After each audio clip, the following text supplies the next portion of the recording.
যে কোনো সবজি গাছ হোক কিংবা ফল গাছ হোক, যেটার থেকে আমরা সবজি কিংবা ফল হারভেস্ট করব, সেটা হারভেস্ট পারার পরই কিন্তু গাছকে আমরা ভালো পরিমাণের একটা খাবার দিব, যাতে করে গাছ পরবর্তীতে আবার ফুল ফল আনতে পারে।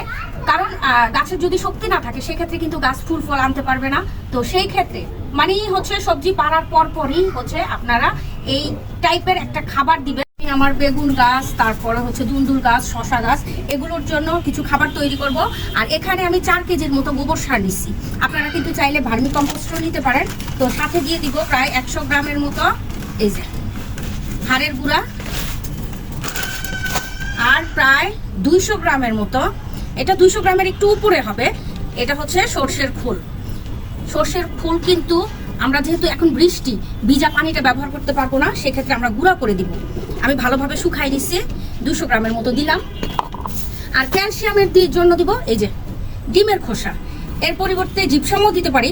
তো যেহেতু আমার কাছে ডিমের খোসা আছে, আমি কেন জিপসাম ব্যবহার করবো, তাই না? এখানে 200 গ্রামের মতো কিন্তু আমি ডিমের খোসাও দিয়ে দিলাম। তারপর দিব সামান্য পরিমাণ 1 গ্রামের মতো অ্যাপসম সল্ট, 1 গ্রাম কি 2 গ্রাম। এই যে এতে করে গাছের পাতাগুলো প্রচুর সবুজ থাকবে, ভালো থাকবে। আরো সাথে দিব হিউমিক অ্যাসিড, এটাও প্রায় 3-4 গ্রামের মতো, যেন গাছের শিকড় ভালোভাবে খাবারটা গ্রহণ করতে পারে সেই জন্য। তারপরে দিব ফুরাডাং, যাতে করে এই খাবারের ভিতরে কোনো পোকামাকড় আক্রমণ না করে। তারপরে দিব ছত্রাকনাশক তো মাস্ট বি দিতে হবে। এই যে আমি সবসময় ম্যানসারটাই ব্যবহার করি, থিওবিটও ব্যবহার করি, যেহেতু থিওবিটটা আমি খুঁজে পাইতেছি না। থিওবিট কিন্তু আপনার ছত্রাকনাশক প্লাস 3 ধরনের খাবারের কাজ করে, মানে সারেরও কাজ করে, খাবারেরও কাজ করে, কিন্তু আমার কাছে থিওবিটটা এখন নাই। তারপরে দিয়ে দিব এই যে বোরন। আমি সবসময় বোরন এভাবেই দিতে পছন্দ করি। এখানে প্রায় 2-3 গ্রামের মতো দিয়ে দিলাম। আর যেহেতু আমার কাছে পটাশিয়ামের উৎস হিসাবে কলার খোসাটা নাই, কলার খোসা গুঁড়া করে অনেকগুলো রাখছিলাম, আসলে আমার বাগানে গাছের পরিমাণ বেশি হয়ে গেছে, যার কারণে কলার খোসাটা শেষ হয়ে গেছে। তো সেই কারণে এই যে আমি আজকে একটু রাসায়নিক সার ব্যবহার করতেছি, এটা হচ্ছে পটাশ সার, এমওপি পটাশ। তো এখানে দিয়ে দিব প্রায় হচ্ছে 10 গ্রামের মতো, যেহেতু অনেকগুলো গাছে দিব। 10 গ্রাম না, সরি, ভুল হয়েছে, 50 গ্রামের মতো। আর বেগুন গাছ কিন্তু প্রচুর খাবার পছন্দ করে, তো এগুলা আমি ভালোভাবে মিশিয়ে যেই টবের পরিমাণে যতটুকু লাগে ঠিক ততটুকুই ব্যবহার করব। এই খাবারটা যদি একসাথে মিক্স করে বস্তাবন্দি করে রেখে দেওয়া যায় তাহলে কিন্তু অনেক ভালো। তো আমি চিন্তা করতেছি শীতের জন্য ইনশাল্লাহ এই খাবারটা আমি মিক্স করে রেখে দিব। অলমোস্ট আমি কিন্তু 3-4 বস্তা গোবর শুকাইতে দিচ্ছি, সেইগুলা দিয়েই একসাথে সবগুলো মিক্স করে তারপর হচ্ছে বস্তাবন্দি করে রেখে দিব।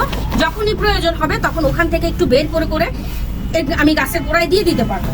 আর যেহেতু আমি কিন্তু এর আগেও প্রায় 2 বস্তার মতো করছিলাম, গাছের পরিমাণ যেহেতু একটু বেশি, খুব তাড়াতাড়ি আমার শেষ হয়ে গেছে গা।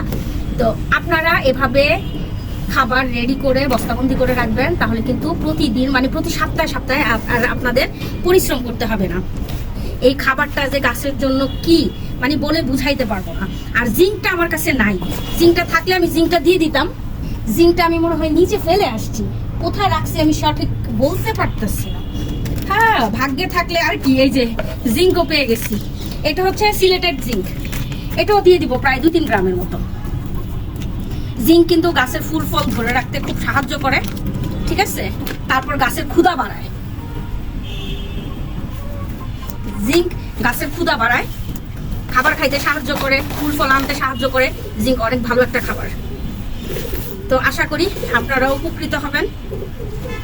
এই যে আমি এখন প্রত্যেকটা গাছে যেটা ফুল ফল আছে প্রত্যেকটা গাছে টব অনুযায়ী দিয়ে দিব। যদি আপনার হাফ ড্রাম হয় সেক্ষেত্রে কিন্তু 1 থেকে 1.5 কেজি খাবার মাস্ট বি দিতে হবে, ঠিক আছে? আপনারা 1 কেজির একটা বাটি নিয়ে নেবেন, যেমন ধরেন এই যে এই বাটিটা, এটা কিন্তু 1 কেজির বাটি, এটা হাফ ড্রামের ভিতরে 1 বাটি দিলেই যথেষ্ট। তো আজকের মতো এই পর্যন্তই, আল্লাহ হাফেজ।